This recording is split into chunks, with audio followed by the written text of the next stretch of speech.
앤디 위어가 과학적, SF적 상상력도 정말 놀랍지만 기본적으로 이게 캐릭터라든가 잘 잡아요. 사람들과 사람들이 서로 이렇게 연출해내는 어떤 여러 가지 재미있는 상황들, 그걸 이어나가는, 그러니까 읽는 재미를 특출하게 또 재능을 가진 것 같더라고요. 2026년 3월 SF 팬들이라고 하면은 미리 달력에 아마 표시를 해 두셨을 겁니다. 바로 라이언 고슬링 주연의 프로젝트 헤일 메리가 곧 개봉하기 때문이죠. 우리가 마션에서 봤듯이 화성 생존기라는 로컬 스케일이 있었다라고 하면은 이번 프로젝트 헤일 메리는 인류 멸망을 막기 위해서 아예 코스믹 스케일로 넘어간 엄청난 대작이거든요. 특히 앤디 위어 특유의 하드 사이언스라고 우리가 보통 부르기는 하는데, 그래서 오늘은 마션부터 프로젝트 헤일 메리까지 작가 앤디 위어의 작품 트릴로지에 대해서 이야기를 해보도록 하겠습니다. 오늘 재미있는 이야기를 함께 해주시기 위해서 SF 아카이브의 박상준 대표님을 모셨습니다. 네, 안녕하세요. 서울 네. SF 아카이브 박상준입니다. 네, 안녕하세요. 이번에 이제 나오는 프로젝트 헤일 메리가 많은 사람들이 기대를 하고 있습니다. 아, 저도 되게 기대돼요. 예고편이 나왔어요, 몇 편? 그렇죠. 제가 소설을 굉장히 재미있게 읽었는데 이 정도까지 생생하게 시각화를 했나? 그러니까요. 기대감이 더 올라가더라고요. 사실 앤디 위어의 작품을 제가 좋아하는 이유 중에 하나가 장면 모습을 되게 생생하게 묘사를 하잖아요. 네네. 그 우주선 안의 모습이라든지 내가 지금 움직이는 모습이라든지 이런 것들을 제가 그렸던 장면들과 지금 예고편을 보니까 아, 이런 모습이었구나, 네. 실제로 보면 이런 모습이었구나 하는 것들이 너무 딱딱 와닿더라고요. 네. 그 묘사가 너무 이렇게 생생하게 잘 해가지고 네. 이게 영화나 드라마 만드는 감독들이 되게 좋아할 것 같아요. 그 진짜로요. 그래서 사실 작가로서는 작품을 발표한 게 아주 그렇게 많지는 않은데 네. 발표하는 족족 그냥 영상화 판권 이렇게 판매하고 그러니까요. 그러는 것 같아요. 더군다나 이제 마션을 한번 만들어 봤는데 엄청난 성공을 거뒀었잖아요. 그렇죠. 그러다 보니까 이번에 프로젝트 헤일 메리는 지난번에 맷 데이먼이었다면 이번에는 라이언 고슬링. 또 할리우드의 또 주름 잡는 배우들이 이렇게 네. 출연을 하게 됐습니다. 그래서 이 트릴로지를 쓴 작가가 여기에 나와 있듯이 앤디 위어. 네. 제가 알기로는 게임 개발자였어요. 그렇죠. 예. 네. 예. 근데 이제 요즘 게임들이 다 그렇잖아요. 시나리오가 정말 빵빵하잖아요. 제가 알기로는 워크래프트 2 개발자였거든요. 네. 그때 이제 조금씩 소설을 쓰기 시작했다고 하더라고요. 네. 사실은 원래는 또 만화가 지망생이었다고도 해요. 네, 그런 네, 얘기도 들었어요. 그렇죠. 그래서 굉장히 잘 만들어진 SF 게임들은 나중에 그 게임 스토리만 가지고 아예 소설로 따로 출판이 되기도 했었어요. 맞아요. 대표적인 게 뭐 헤일로 뭐 이런 거. 네. 역시 앤디 위어도 그런 타고난 스토리텔러로서의 재능이 네. 게임이나 또는 뭐 만화 쪽보다는 역시 소설 분야에서 자기의 제대로 번지수를 찾은 것 같더라고요. 그렇죠. 예. 맨 처음에 블로그에 한 장씩 공개했던 게 바로 우리가 너무나 잘 알고 있는 이 마션이었더라고. 그렇죠. 이 마션을 조금씩 공개하다가 너무나 인기가 많아지니까 할리우드에서 관심을 갖게 되고 이게 영화화되면서 앤디 위어가 그 이름이 갑자기 확 널리 알려지게 된 거죠. 그렇죠. 1990년대 PC통신 시대부터 맞아요. 시작해서 인터넷 시대로 넘어오면서 온라인이라고 하는 것 자체가 하나의 새로운 매체가 돼버린 그렇죠. 거잖아요. 네. 그래서 전통적으로 뭐 종이책이나 종이 잡지보다 이제는 그냥 온라인 매체, 그것도 온라인 무슨 매체도 아니고 이제 그냥 개인 블로그에 알아서 올리면 입소문이 나면 사람들이 찾아서 읽는 그러니까요. 그런 시대가 된 거죠. 앤디 위어는 원래 블로그 연재 당시에는 독자들과 이렇게 실시간으로 소통을 하면서 고쳤다고 하더라고요. 그러니까 미국 영미권 SF 작가들의 어떻게 보면 어드밴티지가 그렇게 숨어있는 전문가들의 있죠. 이 수많은 이 자문과 피드백, 이거를 누릴 수 있는 게 좋은 혜택이 있다는 거는 제가 객관적으로 인정할 부분인 것 같아요. 온라인으로 소통을 했겠지만 그 속에는 뭐 나사의 뭐 제트 추진 연구소 JPL 같은 데 전문가들도 있었고 이런 아이디어들이 다 더해지면서 마션이 태어났고 네, 그게 너무 누가 봐도 과학적이잖아요. 그렇죠. 네. 예. 그리고 우리 마션은 이제 많은 분들이 보셨으니까 우리가 좀 자유롭게 얘기를 하자면은 그 주인공의 맷 데이먼이 되게 위트 있는 약간 유머 같은 것들을 치잖아요. 거기 네네. 보면은 계속 그런 게 소설에 들어가 있더라고요. 맞아요. 미국식 유머들이. 예, 예. 뭐그 세 작품이 다 들어가 다 있어요. 들어가 있어요. 계속 나오죠. 네. 뭐 예를 들면은 뭐 마션 같은 경우에도 이걸 19금으로 번역을 해야 되나 말아야 되나 싶은 대사가 마션 첫 대사부터 나오니까. 네, 그렇죠. 예, 예. 헤일 메리 같은 경우에도 라이언 고슬링이 되게 캐스팅을 잘했다라고 생각을 하는 게 그 음. 표정과 그 행동과 이런 것들이 네. 되게 앤디 위어식 유머에 맞는 캐스팅이 아니었나라는 생각이 그런 것 들긴 같아요. 하거든요. 너무 막 그런 뭐든지 다 해결해낼 것 같은 그런 히어로상이라기보다는 살짝 좀 어딘가 조금 유약해 보이는 면도 있는 것 같고 하여튼 그런 네. 거 있잖아요. 이제 프로젝트 헤일 메리 뭐 트레일러에도 있기는 하지만 네. 네. 네가 좀 다녀와라 그러니까 나는 훈련도 안 받았고 나는 문워크도 할 줄 모르고 뭐 이런 식으로 나오잖아요. 예, 어떻게든 안 가려고 빼려고 어떻게든 안 계속 가려고 예, 하는 예. 그리고 만났을 때도 예. 외계인을 만났을 때도 나오는 여러 유머러스한 장면들이 네. 이제 너무 어떻게 보면 과학적 팩터들이 많이 돼 있다 보니까 그런 것들을 조금 유하게 풀어주는 장치가 아닌가 생각하기도 해요. 예. 그래서 원작 소설에 그렇게 유머러스한 장면들이 많이 나오는데 과연 영화에서는 이거를 얼마나 살릴까? 네. 그것도 또 좀 지금 궁금한 부분이기도 해요. 저도 궁금하기는 해요. 사실 앤디 위어는 처음부터 소설을 쓰려고 했던 거는 아니라고 해요. 원래는 네. 엄청나게 과학 덕후라고 네. 알려져 있더라고요. 그래서 자기 순수하게 과학적 호기심에서 이것저것 찾아보고 그러다 보니까 그런 지식들이 쌓이게 되고 그런 것들을 정말 자세하게 잘 표현해놨어요. 예를 들면은 뭐 마션 같은 경우에는 어떻게 하면은 인간을 화성에 안전하게 보낼 수 있을까? 사실 보내는 거부터가 엄청난 난관이거든요. 그렇죠. 그런데 심지어는 보내고 거기서 생존해낼 수 있을까? 이 그렇죠. 모든 장면들이 진짜 세세하게 네. 그려져 있어요. 거의 뭐 페이크 다큐 같은 맞아요. 느낌이 들 정말 페이크 정도로. 다큐 같은. 네. 어떻게 거주를 해야 되고 뭐 기지는 얼마나 커야 되고 그다음에 너무나 유명한 건 또 감자 아니겠습니까? 그렇죠. 네. 예. 그 감자를 키우려면 어떻게 해야 될지. 그래서 셋업 같은 경우에도 딱 감자를 키우기 위해서 그 사람을 식물학자로 넣어놨잖아요. 그렇죠. 사실은 맷 데이먼을. 그런 거 보면은 세세하게 딱 그 설계를 하는 부분이 엄청난 것 같아요. 사실 저는 마션을 소설보다 영화로 먼저 봤거든요. 많은 사람들이 사실은 그렇게 했을 예, 거예요. 예. 네. 그랬는데 영화 보시기 전에 소설을 한번 먼저 꼭 읽어보면 좋을 것 같아요, 저는. 지금부터 저희가 말씀드릴 내용은 스포일러가 담길 수 있으니까 감안하셔서 보시면 좋을 것 같습니다. 지금 우리 이제 자료를 보시면은 이제 탈출할 수 있는 데가 적도가 유리하지 않겠습니까? 네. 네. 그리고 작품 내에서 설정이 저기에 이제 원래 그 전에 착륙해 있는 그게 있죠. 그 착륙선을 타기 RS4. 위해서, 예. 그래서 거기로 가는 걸로 설정이 맞아요, 되어 있는 맞아요. 거죠. 이제 아시달리아 평원에서 저기까지 가야겠다라고 음. 했는데 지금 저기가 얼마나 떨어져 있는지가 보이실 거예요. 저게 한 4,000km. 그거를 그냥 그 털털거리는 네. 로버 한 대 거기다가 이제 원자력 연료 딱 해가지고 네. 가잖아요. 영화만 보면은 그 탈출선을 타기 위해서 화성 표면에서 이동한 과정에 대해서는 그렇게 많이 안 나오는데 맞아요. 그게 사실 따져보면 엄청난 거리잖아요. 지구상에서도 그 정도 거리를 이동하려면은 쉬운 일이 아닌데 그 부분은 조금만 더 좀 드라마틱하고 디테일하게 더 묘사를 해줬으면 진짜 탈출했을 때 감동이 더 배가 됐을 것 같아요. 진짜로. 네. 드라마가 오히려 나았을 수도. 네.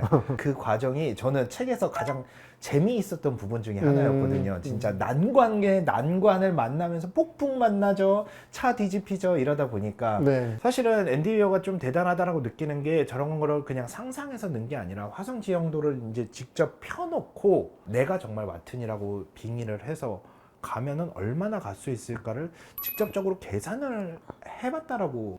그렇죠. 그게 이제 뭐 영화에도 그렇고 네. 아주 자세하지는 않지만 다 그렇게 면밀하게 계산된 걸로 묘사가 되고 있죠. 네. 이런 되게 과학적으로 팩트 체크한 부분들이 되게 많이 있거든요. 네, 네. 그럼에도 불구하고 약간 스토리 전개를 위해서 과학적인 부분들을 희생시킨 부분도 있기는 있다라고 생각을 들거든요. 애초에 네. 사고가 날 때 보면 엄청난 모래폭풍이 불잖아요. 예, 그 부분도 많이들 얘기했죠. 실제 화성의 그 폭풍의 강도가 과연 지구의 그 허리케인 태풍처럼 그렇게 셀 것이냐에 대해서 그게 그럴 수밖에 없는 게 이제 대기가 워낙에 지구에 비해서 약하다 보니까 그렇죠. 뭐가 날려서 이렇게 네. 찍히기도 하고 이런 장면은 잘 안 일어날 거다라고 하는 부분도 있지만 가정이니까 그렇죠. SF니까 그런 네. 거를 조금 허용적으로 본다면은 전혀 이상할 거 없이 이렇게 그렇죠. 딱 받아들일 수 있잖아요. 네. 그 소설적 허용, 어떤 허구이기 때문에 허용할 수 있는 부분들을 정말 앤디 위어는 잘 그 이용을 해서 이 작품으로 딱 완결성 있게 마무리를 한 것 같아요. 네. 그 태풍 얘기도 그렇지만 사실 감자도 네. 화성의 토양에서 감자 농사가 과연 그렇게 순조로울까라는 그러니까요. 거에 대해 있다면서요. 네, 지금도 네. 있어요. 이제 우리는 달에는 가봤으니까 달 토양은 있잖아요. 네. 근데 달 토양으로 농사가 잘 될까? 이런 거는 이제 많은 분들이 실험을 해봐서 쉽지 않다라는 것도 이제 알려져 있고, 그렇다면 네. 화성은? 이라고 했을 때 사실 농사를 지으려면은 그 안에 미생물들이 조금 살 수 있는 환경이어야 될 거고, 네, 네. 물론 그 문제는 대변이라는 이런 퇴비를 만들어서 해결을 하기는 했지만, 그럼에도 불구하고 화성 흙으로 잘 자랄 거냐, 충분한 뭐 물과 온도와 퇴비만 주면은 자랄 거다라고 하는 가정하에 이렇게 나온 것들도 있고, 네네. 비과학적이라고 하는 부분을 교묘하게 잘 넘기는 것 같더라고요. 네. 정말 이야기 속에 자연스럽게 녹여내는 힘이 네. 있더라고요. 사실 마션 이후에 나온 아르테미스 같은 경우에는 성적이 딱 좋지는 않았어요. 네. 그죠? 우리가 만약에 달에 정착을 하면은 어떤 모습일까를 상상을 하고 이제 이 아르테미스 소설을 쓴 거잖아요. 뭐 등장 인물도 구성하기 전에 뭐 달의 모습이라든지 기지라든지 아니면은 거기에 사회는 어떻게 구성이 돼 있을까, 이런 경제적 기반이라든지 이런 것들을 모두 구성을 했다라고 하더라고요. 그래서 기존에 했던 캐릭터 방식과는 달리 약간 배경을 먼저 설정을 하고 이 얘기를 진행을 했다라고 하더라고요. 네. 달에 기지를 건설을 한다라고 하면은 단지 뭐 연구시설이라든지 숙소라든지 딱 이런 것만 건설할 거라고 생각을 했는데, 여기에 나오는 기지는 조금 다르잖아요. 예, 뭐 사실상 도시죠. 작은 도시 규모. 작은 도시 규모. 예, 크고 작은 도움이 서로 이어져 있는 식으로 구성이 되어 있는 달식민지였죠. 심지어 거기에는 카지노도 있습니다. 예, 예. 그렇죠. 실제로 달식민지를 건설을 하고 그 다음에 장차 이 달식민지의 규모를 키워서 정말 아르테미스 같이 좀 어느 정도 규모의 도시 사이즈 정도까지 키워낸다고 했을 때 이게 굉장히 좋은 하나의 레퍼런스가 될 수 있겠다는 생각이 들더라고요. 네네네. 왜냐하면 달 그 자체는 자급자족이 사실상 불가능하잖아요.